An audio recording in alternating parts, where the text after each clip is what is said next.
Hello, and welcome to the Enrichment Center for all the media of the world. This is Javier Smith, the very picky one, who does most of the editing and viewing of the media. This is Connor Bull, the strong brutality one, who does the beating and brutalizing of all the games and movies that are bad. These two are the enrichment critics. They enrich the movies and games that are good, and they incinerate the movies and games that are bad. So, to pull up a chair, sit back and relax, and enjoy this episode of the voices and opinion of the enrichment critics.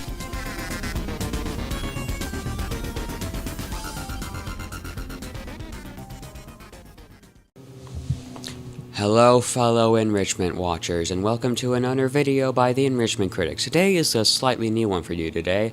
It is a simulator. It is a flight simulator. If you've played the flight simulator, this one, you know which one it is. But for those of you who are just watching and don't know, this is a flight simulator called X-Plane 10, and it's made by Liminar Research, and it is definitely an advanced flight simulator that looks pretty cool. I'm gonna get to that part in a second. But yeah, X-Plane 10 basically is a flight simulator made by Liminar Research and Austin Meyer, who I think owns Liminar Research. I'm not quite sure. And they've been making flight simulators for quite a while, since at least the 1990s. This is their latest version, X-Plane 10. They go by numbers. It'll be like X-Plane 5, 6, 7, 8, 9, and now this one is 10, their latest, far as I'm concerned. I don't know if they announced X-Plane 11 yet. I don't think they have, and I think it's going to be a while before they announce it. So right now I am landing a plane, and I am landing at Schiphol. I do not live in Schiphol. I just chose Schiphol to show off the flight simulator today. We're landing at runway 6, and now we're just gonna pull up. Let me move my mouse a little bit so it's more straight. There we go. And now we are going to touch down. Lower the throttle. And we made it! Hold down the trigger for the brakes. And we have landed at Schiphol. And I'm going to go taxi and talk to you about this flight simulator for you.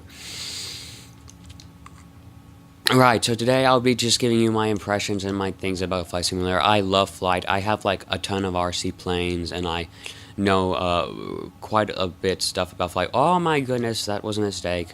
Don't do that. Brake, brake, brake, brake, brake, brake, brake, brake, brake. Slow down. Okay, there we go. Much better. I'm just gonna park on the side of the road here, because taxiing just takes too long and is gonna make you bored when you watch the video. Release the brakes. Come here. Yeah, that's a little bit of a glitch. I'll refer to that in a second, but now let's just park here, and let us turn off the throttle, which will be doing this. There we go, and now we are done, and now we can see the outside of the plane. There we go. Now, welcome to X-Plane 10. It is a pretty good flight simulator, if I must say so myself. But it does have some problems, and I'm going to get to that. One thing that is good, let's refer to some things that are good, is the environment. The environment, as you can see, it might not look so good, but in the environment in the background, they just look so, like the real world. They just look like the real world. There's cars driving on the... They bother to render cars driving. They render lampposts. They render road signs that are written in green. And when you're up high in the air, they just look so freaking good. And at night, oh, it's beautiful to fly at night. The cities look just fantastic. I have to give X-Plane credit for giving a really nice looking environment in Flight Simulator. And also a pretty good selection of aircraft. So we go up here. If you push your mouse up here, you'll bring up your menu bar, and basically you can file, aircraft location, just all the stuff that you can change or do in the simulator. We're gonna go to aircraft, open aircraft, and now we are in here, and now we are. I'm sorry for my throat. I have congestion in my throat, so I might pause for a bit in this video, but. Okay, let's continue. So I'm right now flying this Columbia 400. It is a private plane, and it is a nice one. Something that I think I would like to own, especially for its speed and its luxury. But I probably never will own one because they are freaking expensive. Right. So it comes with a nice selection of aircraft. These are more aircraft than it actually comes with because I downloaded some of them. from websites that make airplanes to put in the flight simulator. I do want to say one thing. Most freeware planes that you will download for X-Plane 10, if you're really interested in the flight simulator and want to fly like just a ton of aircraft more than this comes with, freeware planes are probably not going to look good, at least as good as the ones that the simulator comes with.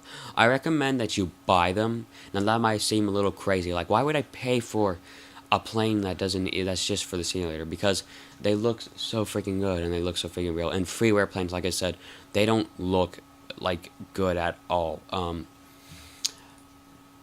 And some of them don't even have pictures. They just don't look as good as the ones they come with. For example, some good sites you can buy them off is like xplane.org, and they make like professional airliners, and they are actually really, really awesome. I've bought only Carenado planes. Carenado is also a company that you can buy planes from. I've bought these two. I've bought a Caravan, and I bought a A36 Bonanza, and that Cessna C342, I guess is what it's called, from Carenado, and they're brilliant planes. They are, in my opinion, they're actually better than what the planes, than the simulator comes with, because they're just look so pretty good. But I'm going to switch my aircraft to a, what should we switch it to?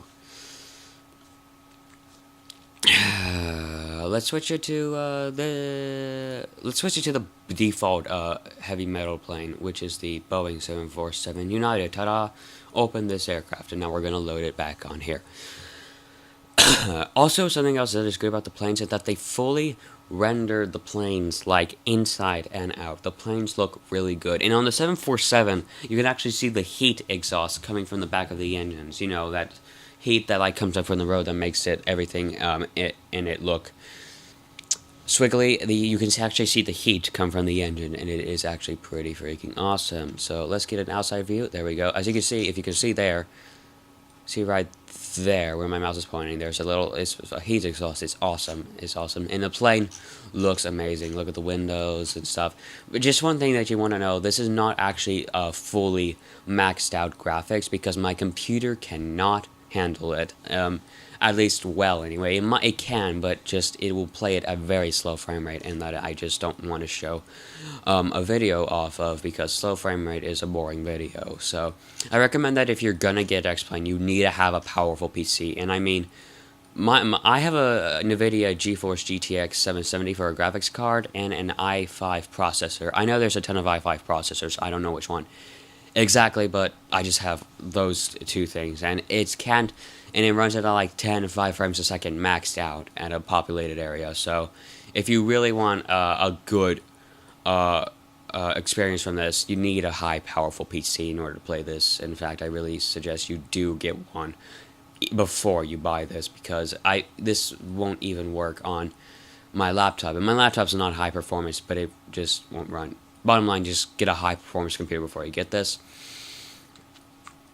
Right, so I've talked about the planes. They look good, a good selection of aircraft. It also looks good from the cockpit view. You can look around, and these buttons actually work. You can actually like drag the engine throttles, you can drag the brakes, you can change your, set the autopilot and stuff. And one thing that they did do, which I so freaking love, like I said, let's go through here, they actually you can actually go around and see what a 747 looks like. And it's pretty freaking cool, and it's just so much fun to just go around and view. You can just like go here and get a window seat and like, hey, I see a window seat, let's look out. Oh, look at this environment today. Yes, it's not it looks a lot better when it's fully rendered. I don't have it turned all the way up, like I said, but yeah, it's so cool. If you really want to see like go around the plane and just look around, the planes that this comes with, at least most of them, come with a place for you to look around, and it's just so much fun. Right, I think I'm going to go back into my cockpit. You can also open and close doors, and something funny, it's going to take a while to get there, but there's actually bothered to render a guy sitting on a potty in the lower deck, and I just found that absolutely hilarious. I don't know why they did that, but that is just so freaking weird. To know which one he's in, it'll say occupied, and it's just it's just so weird. Right, well, you can open this door too and come in and see it. It's just so awesome to go around the cockpits and stuff. If you want to go around the cockpits, which is Again, awesome. Right, let's get back into the view. There we go, and now I think we should take off. But before we do, we need to get a view back. There we go. I'm not going to bother with the pre-flight check just because that's just going to take too long. We have to get the flaps down to a standard thing for takeoff. Let's turn on the outside, see if they're coming down. Zoom, zoom, zoom, zoom, zoom. Yeah, there they go. The flaps are coming down. I think I have something else to say that's good. Oh yeah, you can also fly the space shuttle in orbit and stuff, and it's actually pretty cool. So if you wanted space shuttle missions, this actually will let you do space shuttle missions and what it will actually be like. So there you go. You don't have to go to a space center to experience it. You can just get X-Plane for it. Right, so the flaps are down. I think we can take off now. And you can also fly NASA planes. You can fly a Boeing B-52. You can fly a X-15, which is like a NASA plane that goes really fast and really far. And you can even... I'm not sure if you can do this in this. I'm pretty sure you can because you can do it in the mobile version. There's a mobile version of X-Plane, but you can actually have combat and shoot enemy planes down in this. So the simulator does its absolute best to give you a great experience, and it does, but it still has some flaws. If you want a great simulator, this is a great overall simulator for a good experience. Right, we're taking off. We're up. Yep, we're up. Doing good. Gear up. There. So it does its best to give a great experience with like the shuttle, and you can have air-to-air combat. You can even land on aircraft carriers in the middle of the ocean. It is awesome, and you can fly jet fighters, and you can even do missions for stuff. And one thing to be good to show off right now is the local map. If you go to the location and select local map, you get a local map. You are blinking red right there, and you can't see it on the side because I'm sorry, you can't see it on the side right now. But you can like choose an airport to take off of, and you can say to take off on which runway they have, or you can say to land on, or you can say like a 10 or 3 nautical mile approach from landing on that runway, so you can practice landing. You also, from this map, you can also just load almost anything. You look at your airport, aircraft, situation. If you like saved a flight, if you're in the middle of a flight and you had to go somewhere, and you can save the flight and just load it. And you can also save and set the time. You can set the weather, the weight of the fuel. You can also set up fail equipment. You actually set it up to like fail, something to fail, like an engine failure or a hydraulic failure, and you can set it up to go for the failure to happen at a certain time in your flight, if you want, or you can set it up to just do it randomly. As far as I'm concerned, fail equipment. Yeah, so that's where you do the stuff. Oh wait, go back to the location. Go back to the location map, please. There we go. And you can also like set the simulation speed. So if you just want to speed the flight up to get like if you're going across the ocean, you can just set the simulation speed to 6 times faster. You can also set it to your heading. You can automatically just say what heading you want to go to, and it'll just automatically face you that way, and it'll continue it with no problem whatsoever. So right now we're like at 1,000 feet. I can just set it to go to like 5,000 feet, and it'll just automatically spawn me 5,000 feet up, as you can see. Pretty interesting, and pretty much fun. This simulation does its best, and is a really good simulator. Now, it does have some flaws, and I have to tell you about that stuff. This is the what I'm doing. What'd I do? Oh, I don't care. Right, so here you go, you're up in the air. You can set weather, you can set everything. You can almost do anything. You can even set it... Don't listen to the phone ringing, I'm sorry. You can also set it to, you can also set like keys, like if you want keys to do certain commands of the simulator, you can actually set it up to do that, and it's really fun. This simulation does its best to give you its overall experience by you customizing everything about the flight and doing it exactly the way you want. But it has some flaws, and I'm gonna start with one is the environment. I've already told you the good stuff about the environment, how real it looks, how good it is. This is not even all the way up, so I'm not even showing it off to its max potential, but the environment, you can't tell where you are based on where you are, and it's weird, because let's give an example. Las Vegas. If the other simulator, Prepar 3D, I'm pretty sure if you're a flight simulator fan, you would play Prepar 3D. But the thing is, in Prepar 3D, if you went to Las Vegas, they actually render buildings that are in Las Vegas, like the Stratosphere Tower, like the Gold Nugget, and just other stuff. You will be able to tell if you're in Las Vegas. In this simulator, they just have repeated patterns of buildings, like the same buildings over and over. For example, if we zoom in, like, if you see those buildings up there, hang on. Those buildings where I'm pointing my mouse at. I've seen those buildings patterns a million times in all locations I have been so far around the world in this simulator. It's just repeated pattern. It looks amazing. In fact, at night, here. Something cool you can set it to is you can actually set the sun to go down by the keys. So I'm pressing F12 and time is actually going by faster. Not the plane going by faster, just the time. So as the sun goes down, and you can actually see it has shadow details and stuff, it does its best to render as good as it possibly can. We see nighttime. As you can see, if you can, the night looks amazing, and it just looks amazing. It looks freaking incredible, but it just has repeated building patterns and stuff that you won't be able to tell where you are just by looking at the buildings and stuff. Also, something else I would like to say is, if you're buying this flight simulator and you don't know anything about flight, and this is not really a flaw, but I would recommend you don't get this simulator unless you watch a tutorial video on how to use X-Plane 10, because it can be a bit confusing. It'll take you a little while in order for you to be able to fly in sorry, I'm just having trouble thinking. It's just gonna be a little hard to use without a tutorial video, because I didn't watch a tutorial video, and it took me a while to get used to it. I'm used to it now, so that's really good. We're just gonna straighten off here. There we go. Yeah, nice looking Boeing. Beautiful textures and stuff.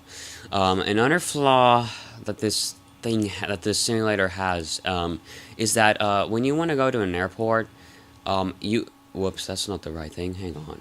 Location, select global airport. There we go. You have to know the airport's call sign in order for you to go to the airport. You can't type in the airport name. You have to know its adaptation. Is that what that means? APT? I don't know. You have to know its call sign. For example, Chapul's call sign is EHAM. That's like its call sign for the airport, and that's how it would appear on a GPS map on an airplane. You have to know its call sign, so you have to go do the web and research it if you just want to go someplace. You can't search for like the city like in the other flight simulator, which is a bit frustrating at times, but not too annoying. And one thing that is really annoying that I find just so endlessly weird is that there we go. Is that X-Plane seems to like brag about their flight simulator. It just like there's a video about a guy who posted a video about, and it was like X-Plane 10 maxed out. I believe that's what the name of the video was. And X-Plane commented on it saying, "Excellent video, this shows exactly why we're #1 and we're the best." And the thing is that I don't think they're the best because they have some flaws, and that it's like hard to use, and that like there's no difference thing. But one thing that it's not good is like, look at that airport down there. Absolutely no buildings. No buildings at the airport. They bother to put buildings all around here, all around the cities, but they don't put buildings at airports, and they actually say it's too hard. That is the stupidest excuse I've ever heard. It's too hard? Seriously? Prepar 3D was able to put buildings at the airports, and it actually looks like it in real life. It does look like the airports. I went to Salt Lake City Airport and I loaded it up on Prepar. It looks pretty much the same. They don't bother to put airport buildings. They bother to do it at some, like Seattle Airport, and just like some airports you can do it. You can buy airports, like you can buy like a Schiphol airport pack for a certain amount of cash and like have buildings in it, but I just consider that a waste of money because there's a ton of airports I want buildings at, and it's just annoying. X-Plane, put buildings in it. You say it's too hard? I don't care. I don't care that it's hard. Do it. This does not look real, and if Prepar is able to do it, you can. I don't care what you do. I want buildings at airports.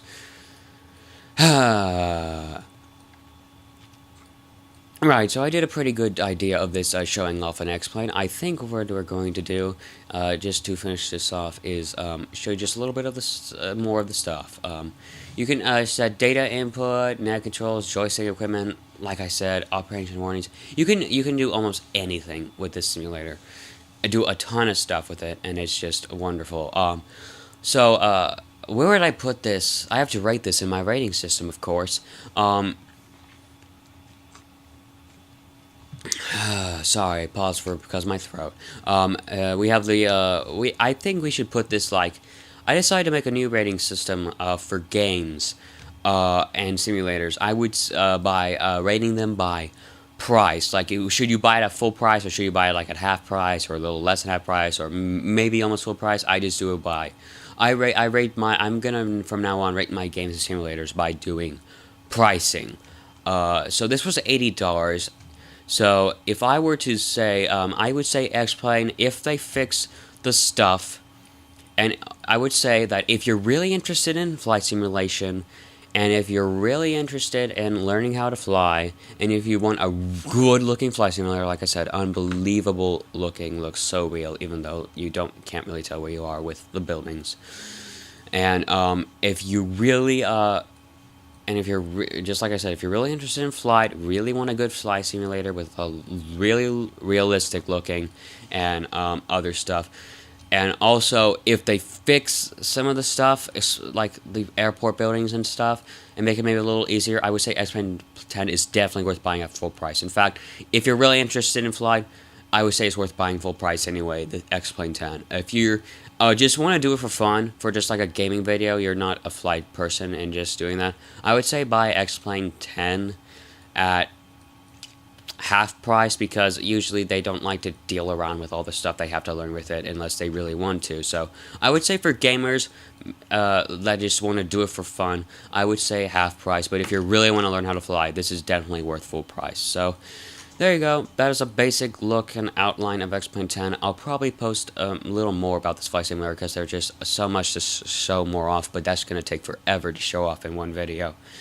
But there you go. That's X-Plane 10 for you. It's a pretty good flight simulator. It looks good. Needs some improvement, but overall, just an unbelievable flight simulator. And like I said, the 747 does feel like a 747 flying, and it's just awesome. And there is one other thing that I need to talk to about before I end the video, is the ATC system, air traffic control system, in this simulator is annoying. They need to fix that, because all the pilots are girls and all the air traffic control are boys. They're like, you can't change the voice whatsoever, and if you're off course, if you're going someplace and you're like set a flight path and you're off course, the traffic control will annoy you at that every 5 seconds. And like, you respond saying, I know I'm off course, and it will remind you 5 seconds later, and it'll keep doing that until you're on course, and it's just annoying. But yeah, that's basically all I have to say about X-Plane 10. I'll post this video, more videos of X-Plane 10 maybe in the future if I have something else I want to talk about it. And but overall, that's just a basic outline of X-Plane 10. It is an unbelievable flight simulator, in me. Has its flaws, but for like its realism looking and like its mechanics, it is just definitely that flight simulation people must have. It is just a pretty good flight simulator. Like I said, maybe a little more than half price for gamers, and definitely full price for people who want to learn how to fly. So that's all. Thank you for watching, Enrichment Watchers. If you want more video game reviews and movie reviews, please subscribe. And if you have a movie or game you would like us to review, please put it in the comments below, and we'll see if we can review it for you. Thanks for watching, and have a good day enriching yourself. See you later.